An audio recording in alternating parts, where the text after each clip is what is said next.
All right, folks. So here's what's been going on in the hobby dungeon. We've been making stew, right? This is day 3 of this stew. And probably come down here every, I don't know, 4 or 5 hours and scrub the shit out of everything in here.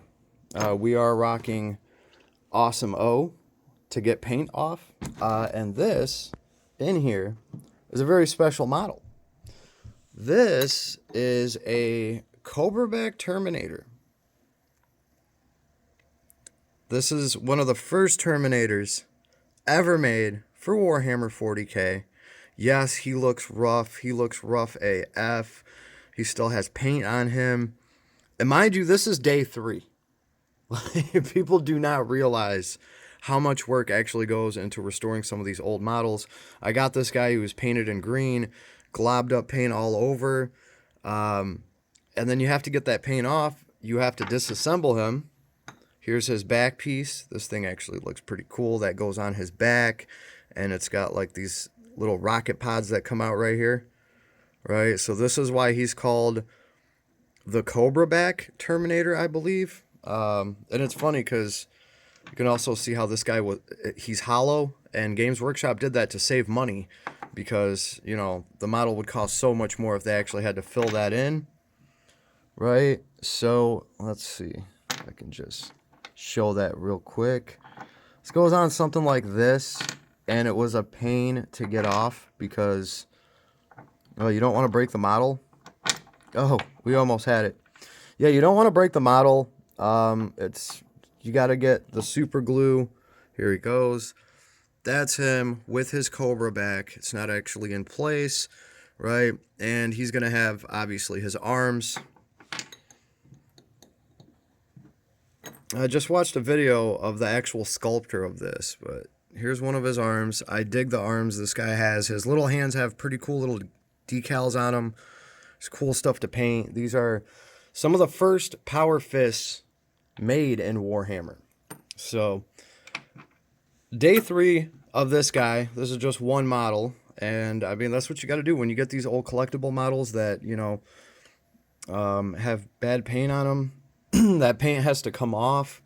What do I have here for that? I have a toothbrush. I have the Awesome O. I also have a dentist tool. Now, I know some people are going to be like, that's blasphemy. But it's all in the technique. It's all how you use this thing. I happen to know that, yes, you can mess up a pewter model with a dentist tool. You can put scratches and scars in it. A buddy of mine actually used to do that to make it look like the thing got shot up. But I'm not trying to do all that. I'm not trying to put any scratches or scuffs on this.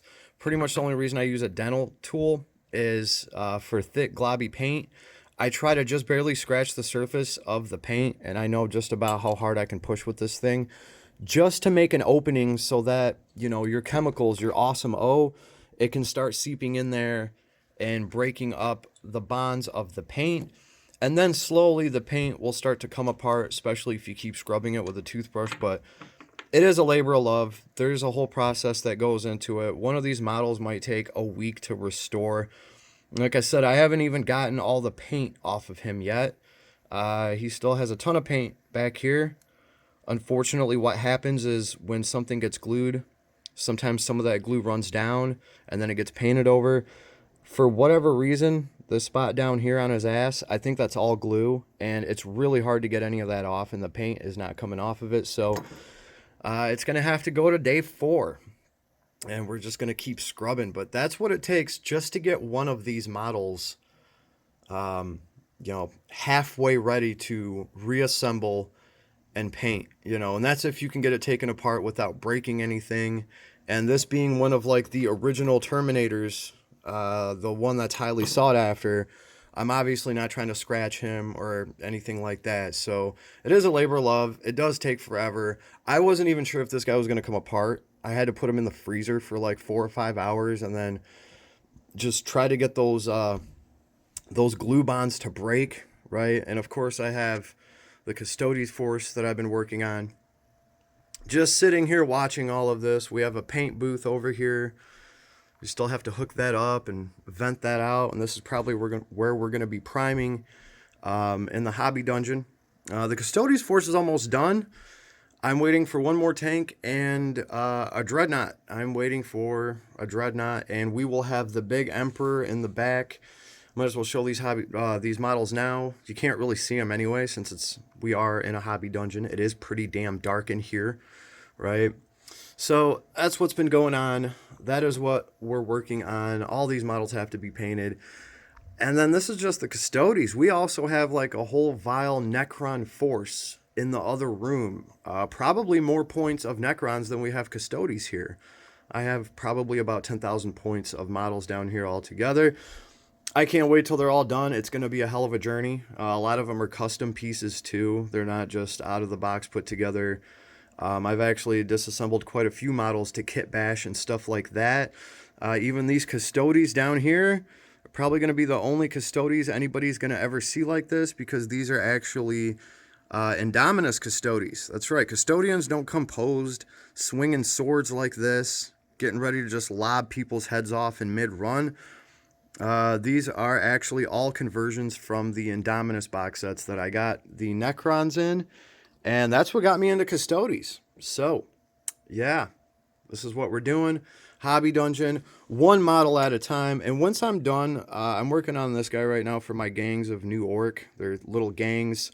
I'm going to look up some Rogue Trader rules and see if we can run some skirmishes with them, but I got some awesome old models. I can't wait to actually show them off. Squats, Chaos Squats, just some of the rarest models that you can still even get from Rogue Trader. They're probably going to cost you a penny, and you're probably going to have to ship them halfway around the world.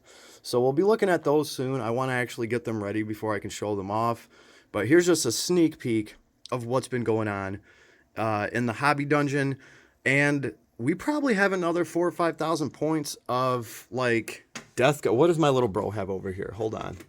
What do we got? Damn, that is just the first thing that I grabbed from his box. That looks like Morty. That looks like Mortarian. Look at this guy. He's just a monster. So my little bro has like a whole crate over here and another one, and it's just got a bunch of Nurgle's rot in it. We have some Eldar floating around. A buddy of mine is just waiting for the new Eldar Codex and for them to actually be a playable army again. We got Harlequin. So we got the whole rigmarole down here. I just need to neatly package it all up, and we can start showing that stuff off. And I hope you guys enjoy. And if you do, I don't know, try to show your boy some support. That's what it takes on YouTube. I don't do this for money. I'm just sharing my hobby. So if you want to support me, just hit like and subscribe. It's the easy way out. Don't be a coward. All right, later, everybody.